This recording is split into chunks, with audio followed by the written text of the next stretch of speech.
Hello students, देखो अब हम KCL के ऊपर डिपेंड करने वाले कुछ क्वेश्चन हैं वो डिस्कस करने वाले हैं। तो KCL जो है वो टू रूल्स हैं, एक तो है करंट लो तो और दूसरा अपने पास में वोल्टेज लो। तो हम करंट लो और वोल्टेज लो दोनों के ऊपर ही क्वेश्चन है वो बारी बारी से देखना चाह रहे हैं। तो सबसे पहली बात, मैं करंट लो के ऊपर पहला क्वेश्चन ले रहा हूँ। तो मैं बता दूँ कि करंट लो के लिए कोई भी जो जंक्शन होता है उस जंक्शन पर जो आउटगोइंग करंट है वो और इनकमिंग करंट है वो इक्विवेलेंट होते हैं, ठीक है। या फिर हम बोलें कि किसी जंक्शन पर total algebraic sum of current है वो हमेशा क्या होता है, जीरो होता है, ठीक है। या फिर आप इसको सिंपल इस तरह से समझ सकते हो कि जितना करंट किसी जंक्शन पे आ रहा है उस जंक्शन से उतना ही करंट है वो वापस भी जा रहा है, ठीक है। तो जैसे देखो यहाँ इस क्वेश्चन में हमें दे रखा है, यहाँ 1 एम्पियर करंट आया, यहाँ 3 एम्पियर करंट जा रहा है, यहाँ से 5 एम्पियर करंट जा रहा है, ठीक है। यहाँ से I4 है वो हमें फाइंड करना है, ठीक है। तो इसमें ये जो सभी जंक्शंस हैं मैं इनको एक पॉइंट पे ले लेता हूँ। तो ये जैसे मैंने एक पॉइंट पे ले लिया तो कितने 4 करंट है ना। तो ये बना दिया, जैसे मैंने ये बना दिया 4 करंट है ना, ये जंक्शन हो गया। तो I1 है वो कितना 1 एम्पियर है, I2 है वो कितना है 3 एम्पियर है, ठीक है। और यहाँ से 5 एम्पियर इनकमिंग करंट है और ये अपना I4 है, ये कैसा करंट है अभी हम चेक कर लेते हैं, ठीक है। तो इसमें से 1 और 5 ये दोनों इनकमिंग करंट है और ये 3 और 4 है ये आउटगोइंग करंट है। या फिर हम टोटल सम कर लेते हैं, है ना। तो ये हो गया क्या, जंक्शन की ओर आ रहे हैं जो करंट हम उनको पॉजिटिव ले रहे हैं और जो दूर जाएंगे उनको नेगेटिव, यानी कि 1 + 5 ये जंक्शन की ओर आ रहे हैं, ठीक है। और जो जंक्शन से जा रहे हैं उनको नेगेटिव, तो ये हो गया -3 और ये भी जा रहा है यानी कि -I4 = 0, ठीक है। एक बार फिर रिपीट कर देता हूँ, मैं बहुत सिंपल बात मैंने कही है कि जो जंक्शन की तरफ करंट आ रहे हैं उनको एक सिंबल दे दिया हमने पॉजिटिव और जो जंक्शन से जा रहे हैं उनको हमने दे दिया दूसरा नेगेटिव, है ना। आप नेगेटिव पॉजिटिव वो अपनी मर्ज़ी से ले सकते हो जैसा भी आप चाहो। तो यहाँ कितना हो गया, देखो ये हो गया 6 -3 -I4 यानी कि ये हो गया 3 -I4 = 0, ठीक है। तो I4 कितना हो गया, I4 हो गया 3 एम्पियर, है ना। तो इस तरह से सिंपली ये प्रश्न वो सरल किया जा सकता है। देखो अगला प्रश्न देखते हैं। तो इसमें हमें A और B VA - VB चाहिए। A और B पॉइंट पे जो पोटेंशियल है उसका डिफरेंस चाहिए, ठीक है। इसके लिए करंट है वो 1 एम्पियर इस तरफ जा रहा है, तो ये सेकेंड लॉ से हम करेंगे या फिर मैं कहूँ कि वोल्टेज लॉ से किया जाने वाला प्रश्न है। इसे करने से पहले मैं आपको कुछ बातें बता देता हूँ, जो 4 पॉइंट है वो आपको याद रखने हैं, है ना।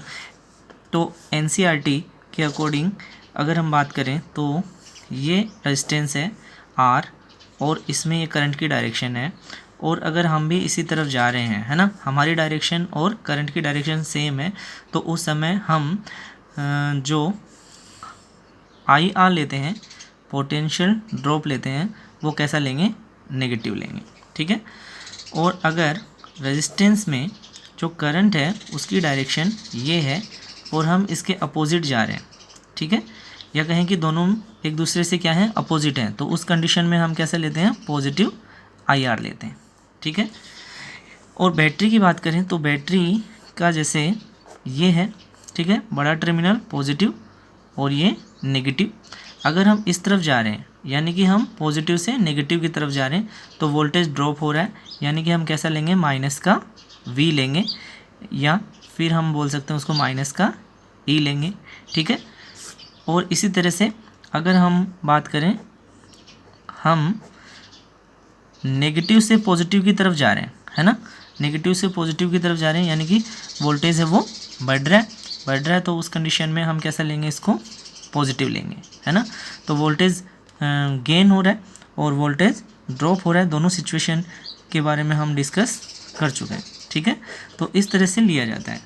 आप इसका जस्ट उल्टा लेते हो तो भी कोई प्रॉब्लम नहीं है। जैसे फॉर एग्जांपल मैं बता दूं कि अगर आप रेजिस्टेंस की डायरेक्शन में ही जा रहे हो, सॉरी करंट की डायरेक्शन में ही जा रहे हो, तो उस कंडीशन में आप प्लस आई आर ले लो। ठीक है, अगर आप रेजिस्टेंस से अपोजिट डायरेक्शन में जा रहे हो करंट की, तो उस कंडीशन में आप माइनस आई आर ले लो, है ना। अब आपको इसमें भी उल्टा मानना पड़ेगा लेकिन, है ना, प्लस से माइनस और प्लस से माइनस। तो जैसे आप इस तरफ जा रहे हो, ठीक है, तो आप फिर v को कैसा ले लो, पॉजिटिव ले लो। ठीक है, और यहाँ अगर इस तरफ जा रहे हो तो आप नेगेटिव ले लो, है ना। तो आप किसी एक को फॉलो कर सकते हो, आपके दोनों ही तरीक़ों से आंसर है वो तो सेम ही आएगा, उसमें कोई दिक्कत नहीं आएगी। ठीक है, लेकिन फिर भी हम वही पैटर्न यूज़ करते हैं जो एनसीईआरटी फॉलो कर रही है, यानी कि ये वाला जो मेथड है इसको ज़्यादा यूज़ किया जाता है। ठीक है, हालांकि आप ये वाला भी यूज़ कर सकते हो, इसमें कोई दिक्कत नहीं है, इससे भी आंसर वो आपका सही आएगा, सेम आएगा। और ये वाला जो मेथड है वो कैपेसिटर के लिए भी कॉम्बिनेशन में जब हम वोल्टेज निकालेंगे तो आप यूज़ कर सकते हो। तो दोनों जगह सेम अगर पैटर्न आपको चाहिए तो आप सेकंड वाला है वो यूज़ कर सकते हो। ठीक है, ओके, तो अब चलते हैं हम प्रश्न पे, प्रश्न को समझते हैं। देखो, ये हुआ अपने पास ए से हम जा रहे कहाँ, बी तक, तो ये है V A minus V B अपने पास। तो देखो क्या हुआ, सबसे पहले मैंने यहाँ का लिख लिया और वो है वी ए। ठीक है, यहाँ से 1 एम्पेयर करंट चला, ये पॉजिटिव और ये नेगेटिव, ये पॉजिटिव और ये नेगेटिव, ये पॉजिटिव और ये नेगेटिव। ठीक है, तो देखो सबसे पहले -10, ठीक है, -10 यानी प्लस से माइनस की तरफ जा रहे हैं हम, ए से बी की तरफ जा रहे हैं, तो प्लस से माइनस यानी कि वोल्टेज ड्रॉप हुआ। तो कितना ड्रॉप हुआ, 10 वोल्ट का ड्रॉप हुआ, इसलिए नेगेटिव।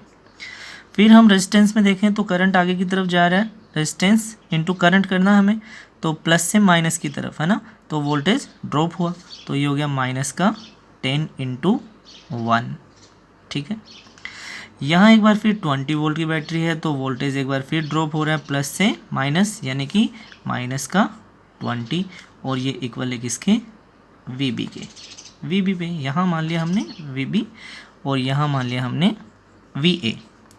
इसको सोल्व कर लो, आंसर आ जाएगा, यानी कि ये हुआ V A minus V B equal to, ये उधर चला गया तो 10 और ये भी 10 और ये उधर गया तो 20, यानी कि टोटल आ गया अपने पास में कितना, 40 वोल्ट।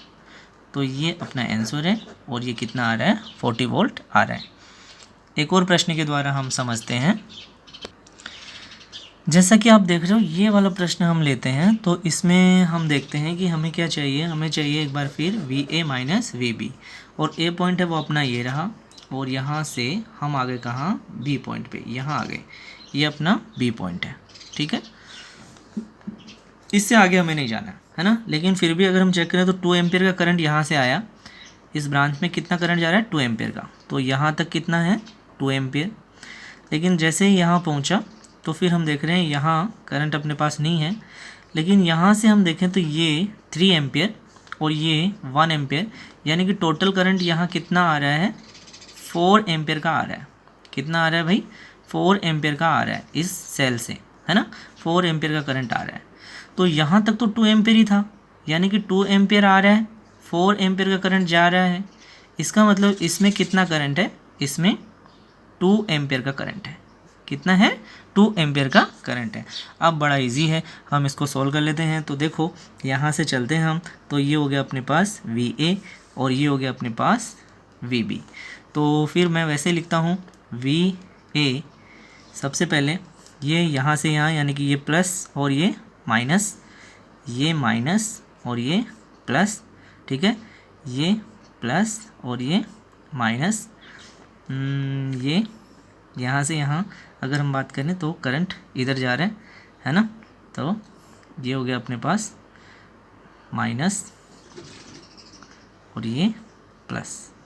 ठीक है, तो देखो 2 × 4, 2 × 4 हो गया कितना, 2 × 4 हो गया 8। ठीक ठीक है। अब आ गए हम यहाँ नेगेटिव से पॉजिटिव यानी प्लस का 3, पॉजिटिव से नेगेटिव कितना 2, और साथ में करंट कितना है 2, तो 2 इंटू 2 क्या हो गया माइनस का 2 इंटू 2। अब नीचे की तरफ आते हैं तो हम जा रहे हैं इस तरफ, तो ये अपने पास बन गया क्या, तो देख रहे हैं हम कि यहाँ नेगेटिव और यहाँ पॉजिटिव, करंट तो इस तरफ जा रहा है, ध्यान रखना है ना। तो ये नेगेटिव और ये पॉजिटिव, तो positive 2 into 1 plus 2 into 1 equal to VB। हम इसको सरल कर लेते हैं, तो ये हो गया VA minus 8 plus 3 minus 4 plus 2 equal to VB। इधर ले लेते हैं, तो ये हो गया VA माइनस VB इक्वल है प्लस का 8 माइनस का 3 प्लस का 4 माइनस का 2, यानी कि अपने पास में आ गया ये कितना 2 यहाँ से और 5 यहाँ से, तो ये बन रहा है 7 वोल्ट। तो अपना ऑप्शन नंबर 2 करेक्ट होगा। ठीक है, ओके। देखो एक और क्वेश्चन करते हैं। अपने पास में कुछ बैटरियां और कुछ रेजिस्टेंस है, वो इस प्रकार से कनेक्टेड है। हमसे क्या पूछ रहा है, टोटल वोल्टेज पूछ रहा है, करंट पूछ रहा है सर्किट का, और VP माइनस VQ, यानी कि P पॉइंट ये है अपना और Q पॉइंट ये है। तो यहाँ भी हमें क्या चाहिए, वोल्टेज डिफरेंस चाहिए। ठीक है, अगर हम इसे किरचॉफ लॉ से करेंगे तो ये बहुत पजल्ड बन जाएगा, हम इसको ट्रिकी बनाते हैं, है ना। तो इसमें हम क्या करते हैं, बैटरी कौन कौन सी क्लॉकवाइज डायरेक्शन में करंट दे रही हैं और कौन कौन सी हैं वो एंटी क्लॉकवाइज में करंट दे रही हैं, वो हम पता कर लेते हैं, है ना। तो उससे क्या हो जाएगा, उससे हम V नेट बड़ी इजीली निकाल सकते हैं, है ना। तो एक तो हो गया क्लॉकवाइज और एक हो गया एंटी क्लॉकवाइज। ठीक है, एक क्लॉकवाइज और दूसरा एंटी क्लॉकवाइज। तो हम यहाँ कॉर्नर से स्टार्ट करते हैं। देखो इससे करंट कहाँ जाएगा, वो इस तरफ जाएगा। ठीक है, इसकी डायरेक्शन इस तरफ है। ठीक है, तो ये मैं एंटी क्लॉकवाइज बना लेता हूँ और ये ये क्लॉकवाइज और ये एंटी क्लॉकवाइज। ठीक है, ये एंटी क्लॉकवाइज और ये है क्लॉकवाइज।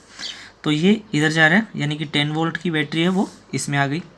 ठीक है, अब इसमें देख लो, ये इधर यानी कि ये इसमें आ गई। अब इससे देखो ये इधर यानी कि 30 वोल्ट की कैसी आ गई, एंटी क्लॉकवाइज आ गई। अब यहाँ से एक बार फिर हम देख रहे हैं ऐसे, यानी कि ये क्या आ गई, क्लॉकवाइज में आ गई 60 वोल्ट की। ठीक है, और नीचे देखें तो यहाँ से ये वाली इस तरह से, तो क्या हो गया, ये एंटी क्लॉकवाइज होगा 50 वोल्ट की और 40 वोल्ट की एंटी क्लॉकवाइज, है ना। ये कैसी है, ये है अपने पास क्लॉकवाइज 40 वोल्ट की, और जो 50 वोल्ट की वो कैसी है, एंटी क्लॉकवाइज है। ठीक है, तो ये हो गई 50। अब हम इनको ऐड कर लेते हैं, तो ये हो गया अपने पास कितना 120, और ये हो गया अपने पास कितना, ये हो गया 90 वोल्ट। ठीक है, अब हमें पता है करंट कैसे जाएगा, फाइनली करंट कैसे जाएगा, क्लॉकवाइज है वो ज़्यादा है, एंटी क्लॉकवाइज है वो कम है, यानी कि V नेट कितना हो गया, V नेट हो गया अपने पास 120 माइनस 90, यानी कि ये बन गया कितना 30 वोल्ट बन गया है। इस टोटल सर्किट का V नेट कितना है, तो वो है अपने पास कितना 30 वोल्ट है, और वो भी कैसी डायरेक्शन में होगा, क्लॉकवाइज में होगा। ठीक है, बहुत ही सिंपल तरीका है, आप इस तरह से निकाल सकते हो। अब करंट चाहिए हमें, करंट चाहिए तो करंट होता है I इक्वल टू V/R, यानी कि V तो अपने पास में कितना है 30 है अपने पास, R इक्वलेंट कितना है, तो देख लो 20 और ये 20 प्लस 20 40 और 30 70 और 10 80 और 10 90। ठीक है, कितना हो गया 90, टोटल रेजिस्टेंस अपने पास में 90 हो गया है। एक बार फिर चेक कर लेते हैं, 10 20, इस ब्रांच में 20 और यहाँ से 30 50 हो गया 50 और 20 70 और ये हो गया अपने पास कितना 20 और भी है, यानी कि 90 बन रहा है। कितना बन रहा है, 90 बन रहा है, 90 बन रहा है। तो टोटल रेजिस्टेंस हो गया अपने पास कितना, 90।